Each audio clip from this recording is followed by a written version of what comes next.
तो आज बात करेंगे इंडिया के सबसे बड़े ऑटो एक्सपो मतलब कि भारत मोबिलिटी एक्सपो 2025 और इसके 5 बड़ी चीज़ों की बात करेंगे जो ये शो में होने वाला है। पर पहले जान लेते इसकी हिस्ट्री के बारे में। ये चालू हुआ था 1986 में, राजीव गांधी ने इसका ओपनिंग किया था। एंड फन फैक्ट ये है कि तब भी प्रगति मैदान में ही ये शो किया गया था, वो भी पूरे 9 दिन के लिए। और आज भी ये शो 2025 में भी प्रगति मैदान में ही होने वाला है। और इसके अंदर हम देखें तो अब 2 वेन्यू भी ऐड किए गए हैं। एक है यशोभूमि द्वारका न्यू दिल्ली, दूसरा इंडिया एक्सपो सेंटर नोएडा में होने वाला है। और इसके पासेस के लिए मैं डिस्क्रिप्शन में एक लिंक छोड़ दूंगा, आप वहां जाके इसकी सारी प्रोसेस डन कर सकते हो। और हाँ, एक चीज़ बता दूँ, ये शो एकदम फ्री रहने वाला है। और 5वीं चीज़ है वियतनाम में इलेक्ट्रिक ब्रांड जो अपनी इलेक्ट्रिक गाड़ियों के लिए बहुत ही ज़्यादा जाना जाता है। और आपको पता है ये 2017 में ही इस्टेब्लिश हुई और इतने कम समय में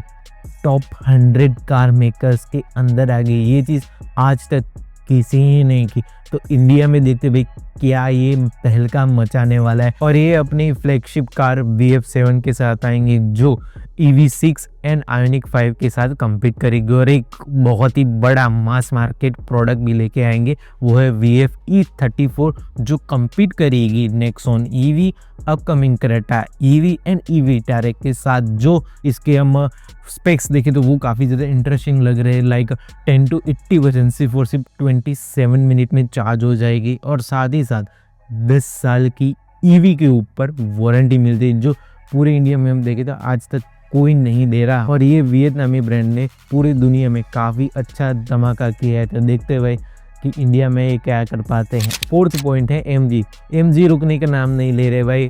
पहले तो MG मिंजर काफ़ी ज़्यादा धमाकेदार लॉन्च किया और हम देखें तो भाई 5-6 मंथ में सबसे ज़्यादा बिकने वाली EV विंडसर रही है। और हम देखें भाई 2025 में तो फॉर्च्यूनर के दाम पे अपने को एक स्पोर्ट्स कार देने का वादा किया है MG वालों ने, जो रहेगी MG साइबरस्टर। काफ़ी तगड़ी लग रही है। इंटीरियर देखे सारी चीज़ों पे ना आपको काफ़ी एक प्रीमियम सी एक स्पोर्ट्स कार वाली फील देती। और ये रहेगी EV अवतार में। और टोयोटा वेलफायर को धूल चटाने के लिए MG लेके आ रही है MG M9 जो मतलब एक MPV रहेगी, प्रीमियम लग्जरी सारी चीज़ें यहाँ पे मिलती है। और हम देखें तो ओवरऑल किया कार्निवल के प्राइसिंग में आएगी, बट किया कार्निवल को तो कहीं पर भी भाई नज़दीक भी नहीं आने देगी ये गाड़ी। इतना अपने को रिच एंड प्रीमियम इंटीरियर्स मिलती है। और ये रहेगा EV अवतार में ही।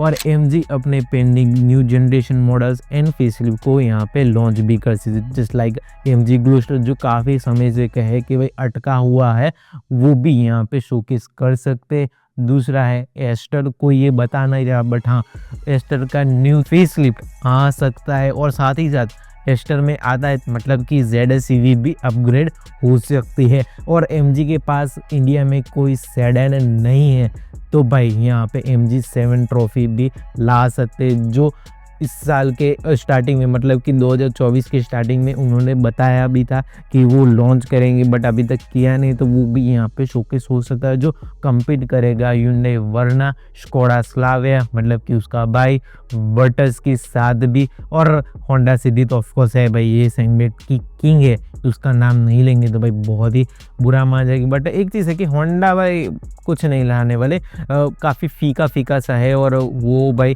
यहाँ पे पार्टिसिपेट भी नहीं करने वाले, क्यों ही करे, बेचारे का कोई धंधा ही नहीं हो रहा तो भाई कुछ मतलब बनता है नहीं। तीसरा है मारुति की न्यू जनरेशन मतलब कि EVs। मारुति अपनी EV टेरा को यहाँ पे लॉन्च करेगा। और साथ ही साथ भाई मारुति वाले कर रहे हैं तो भाई टोयोटा वाले भी कुछ अर्बन क्रूजर लिख के पीछे EV डाल के ही सेम बेच देंगे। मैं तो साला उस दिन का वेट कर जब भाई लैंड क्रूजर ना मारुति अवतार में होगी, तब मज़ा आएगा।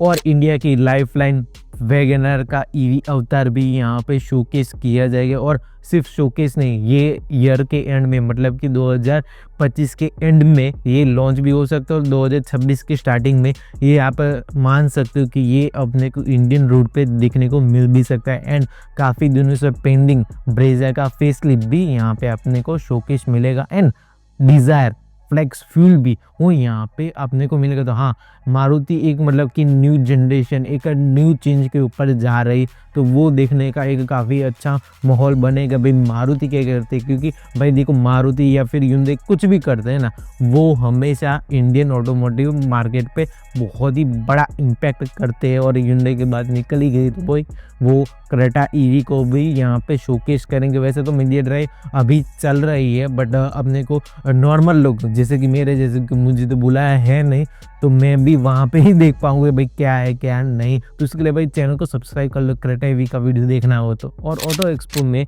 कार ब्रांड ही नहीं मचा रहे, टू व्हीलर ब्रांड कैसे पीछे रहेंगे भाई।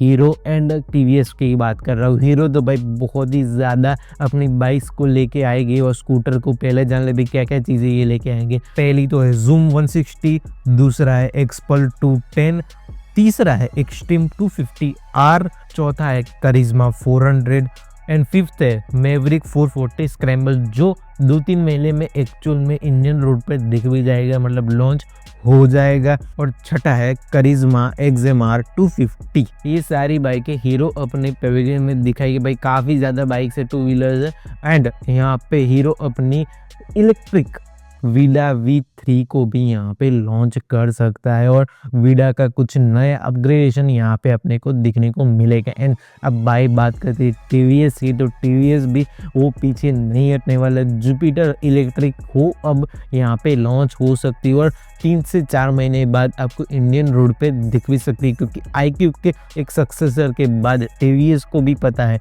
कि अब इलेक्ट्रिक का ही ज़माना है और इलेक्ट्रिक लेके आना पड़ेगा। और साथ ही साथ टीवीएस रेडर भी यहाँ पे इलेक्ट्रिक वर्जन में आपको देखने को मिल सकता है। पहले वाले हम ऑटो शो में देखे तो वहाँ पे अपने को फ्लेक्स फ्यूल वाले दिखा थे, बट अब मुझे नहीं लगता कि फ्लेक्स फ्यूल आ सकता है, क्योंकि काफ़ी ज़्यादा टाइम हो गया और कंपनीज जो है डायरेक्ट ईवी के ऊपर जंप करे, ना कि फ्लेक्स फ्यूल। मतलब हम कह सकते हैं कि फ्लेक्स फ्यूल 1 है और ईवी 2 है। मतलब मेरे हिसाब से ये है कि पहले अपने को फ्लेक्स फ्यूल पर जाना चाहिए, बाद में ईवी पर, बट सारी कंपनी ईवीज पे ही जा रही है। तो मुझे लगता है कि टीवीएस भी ईवी के ऊपर ही ज़्यादा फोकस करी और ज़्यादा पैसा वहाँ पे जा रहा है, तो वो फ्लेक्स फ्यूल पे उतना ध्यान नहीं देंगे। और टीवीएस का नया इंजन RTX-D4 300 पे बाइक्स भी आपको शोकेस की जा सकती है। और टीवीएस रोनिन मिलिट्री बिल्ड पे भी यहाँ पे अपने को काफ़ी अच्छे अट्रैक्शन मिल सकते हैं, क्योंकि रोनिन के ऊपर टीवीएस काफ़ी ज़्यादा मतलब मॉडिफिकेशन करता रहता है। और रोनिन के ऊपर शायद अपने को जो गोवा में शो हुआ था उसका जो लेटेस्ट वर्जन है वो भी यहाँ पे अपने को शोकेस किया जा सकता है। और पहले नंबर पे 2 चीज़ें टाई करती है। पहली चीज़ की बात करें तो भाई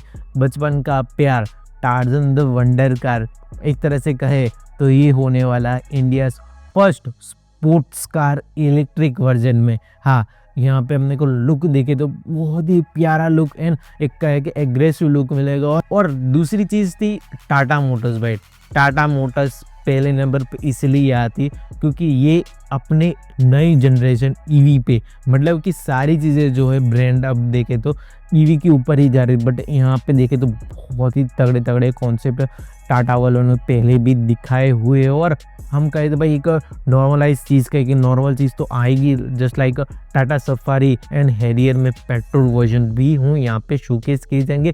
कुछ ज़्यादा फ़र्क नहीं होगा इंटीरियर में या फिर कहीं पर भी कोई मेजर चीज़ नहीं होगी, सिर्फ अपने को है इंजन का फ़र्क दिखेगा, वो शायद मीडिया ड्राइव में भी ज़्यादा पता चले, बट हाँ यहाँ पे वो चीज़ शोकेस की जा सकती है।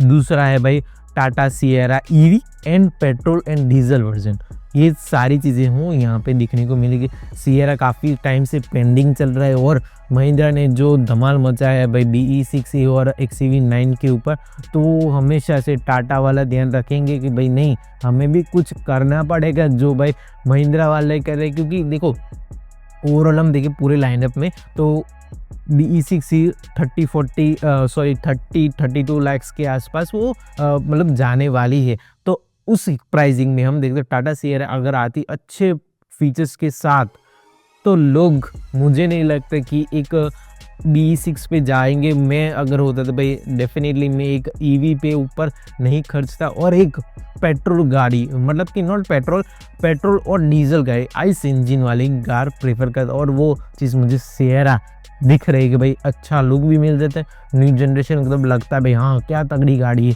और एक एसयूवी स्टैंड भी मिलेगा।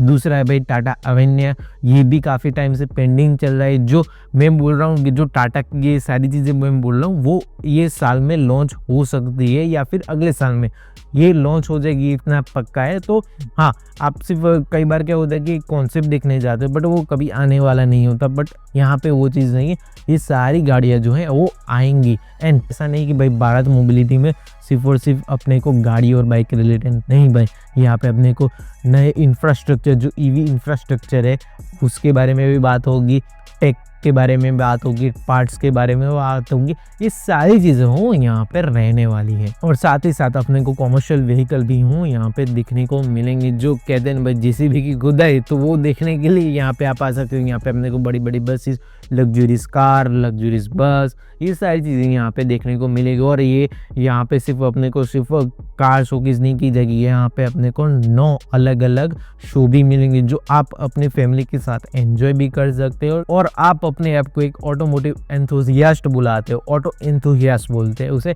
तो ये आप अपॉर्चुनिटी मिस मत करना। वैसे भी फ्री है तो भाई आप जाओ, संडे हो या फिर आपको जैसे भी फ्री हो उस हिसाब से आप जा सकते हो। मीडिया पर्सन्स के लिए तो 17 और 18 है, तो मतलब हम जैसे नॉर्मल लोग तो नहीं जा पाएंगे।